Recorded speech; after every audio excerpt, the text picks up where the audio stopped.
Our headliner is Dave Buckner. Dave is a husband and a dad. He is a graduate of Indiana University and Asbury Theological Seminary.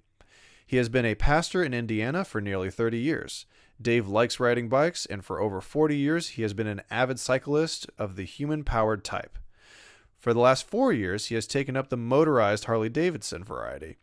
Dave is a musician and a vocalist, which he uses weekly in his capacity as a pastor. He recently converted a 120-year-old Baldwin upright piano into a whiskey bar. Dave enjoys the outdoors more than the indoors, believes in looking for the good in everyone, and likes sitting on the swing he built in his backyard. Belief. What do I believe? That's a huge concept. That's a huge idea to wrestle to the ground, right? Where do you start with that? So I thought maybe we would just start with the voices of some of the modern day poets. For instance, Miss Houston. She says, "I believe the children are the future. Teach them well and let them lead the way." Or Mr. Kelly. You know what? He actually believes he can fly. He believes he can touch the sky. Or, you could get a little more free and easy with it, like that band of gypsies, the Loving Spoonful, who just asks, "Do you believe in magic in a young girl's heart?" Or you could go a little deeper. You could go with the news that Mr. Hugh Lewis brings to us when he asks, "Do you believe in love?" And if you do, then you might even make him believe it too. To which Mr. Davis, Mac that is, says, "Well, you know what? I believe in music. I believe in love." Yeah, it seems like there's all sorts of ways that you can believe. Or you could just monkey around with it and say, "Cheer up, Sleepy Jean. What can it mean to a daydream believer?" Or maybe you say to yourself, "You know what? I don't really believe at all. But I'm telling you something. Once you see her face, you'll be a believer, right?" But sometimes we got to be careful, because you can believe something that's not right. And that might make you foolish. And according to Mr. McDonald and his brothers of the Doobie, even what a fool believes, a wise man has the power. No, doesn't even have the power to reason that away. So, what do we believe? Where do we start? Belief is just this huge idea. So why don't we go back to the very beginning? For me, where do these beliefs that I have today start? Now, it seems like with belief, a lot of it comes back to ideas.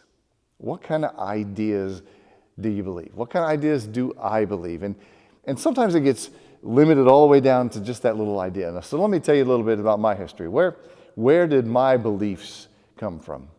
You see, Carl Jung, the Swiss psychologist, says this: we have two halves of life that we get to live in. And in the first half, we develop this set of beliefs that are kind of foundational and framework building for us. It's what he calls the ego. And so when I was a little guy, I grew up in a home that went to church every Sunday.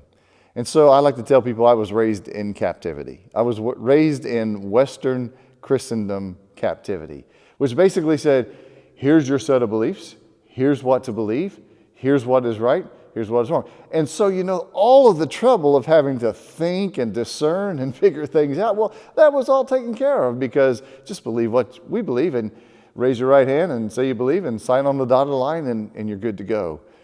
So you'll know what to believe. And consequently, you'll also know what not to believe. It was clear. It was crystal clear. It was like ever clear. You ever had that stuff? 150 proof alcohol. Remember that stuff? Well, I don't remember it, but maybe, yeah. Anyway, 150 proof, right? So I knew exactly what I was supposed to believe. And Carl Jung says that is the first half of life belief system. But then there's the second half of life, where we get to move beyond just what we're told we're supposed to believe into a more discerning kind of way of believing. Now, I happen to be a pastor. That's what I do. And so I happen to be in the employment of a fellow named Jesus, right? Ultimately, that's where I come from. And Jesus got in a lot of trouble in this life, ultimately being put on a cross for it.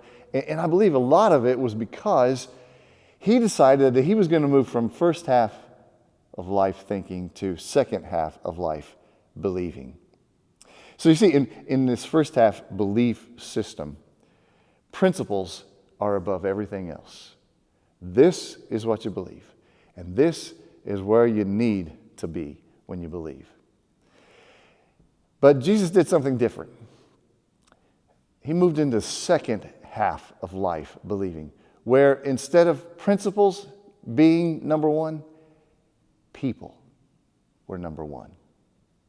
So he started with what I would call the first most important principle, and that is this, that the maker of all things, the maker of all people, is for us, not against us, for us. And so that's the way he began. So got him into a lot of trouble. He would go into a synagogue on a Sabbath day when you weren't supposed to do any work, and a gentleman came in whose arm had been shriveled up forever, and he wasn't supposed to heal him. And so Jesus said, well, wait a minute, is it right that I not do this? And so what he said was, I am for this person who's in front of me. And so I am going to do what I believe is right, and that is, I'm going to give this guy back his arm. And that got him in trouble because the people who were the religious people said, no, you got to start with the right behavior. And so where I have moved in my life is to what I would call a messy place. You see, when principles come before people, then it's all neat and tidy, and you know exactly what to believe and what to do and how to be. But when people come before principles, then it gets a little messy. Then when the idea is, no, you can't do this on that day in a certain way, is more important than how can I give life back to this person, then things get messy.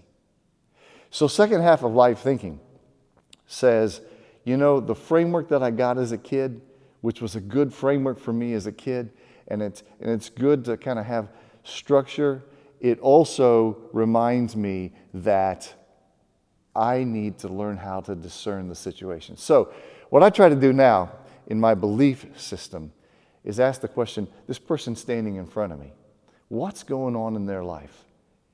What I know is I'm going to start with the first and foremost principle, and that is this: the maker of all of us is for us, not against us.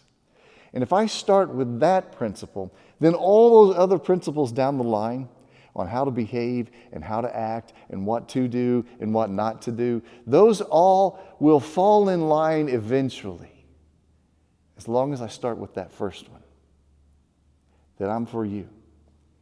You see, it's a little bit frustrating for me today. I look around and what I see is that if I don't believe like you believe, then I'm not for you. And if you don't believe like I don't believe, then you're not for me. And I think it's better that we start with this principle. I'm for you. Are you for me? And then we'll work it out as we go down the road. See, I went to a seminary to study to be a pastor that was and still is a very conservative kind of seminary. And so sometimes people think, well, he came out of that seminary, he's going to believe a certain way. Or somebody's going to say, well, she comes from that certain party, she's going to believe that way. And instead of that, what if we say, I'm for you, you're for me? I believe that that's what Jesus did. I believe that he said, before all of the rights and wrongs, I want to think about this person who's right here in front of me.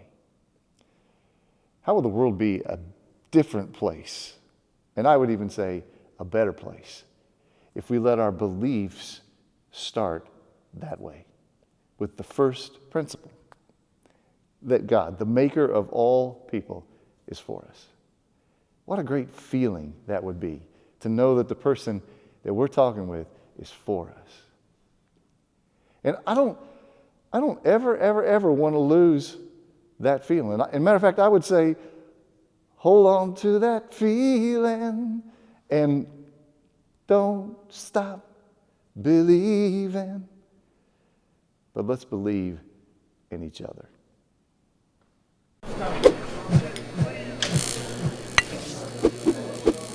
Don't delay. Get your ticket for the next Sparks event today.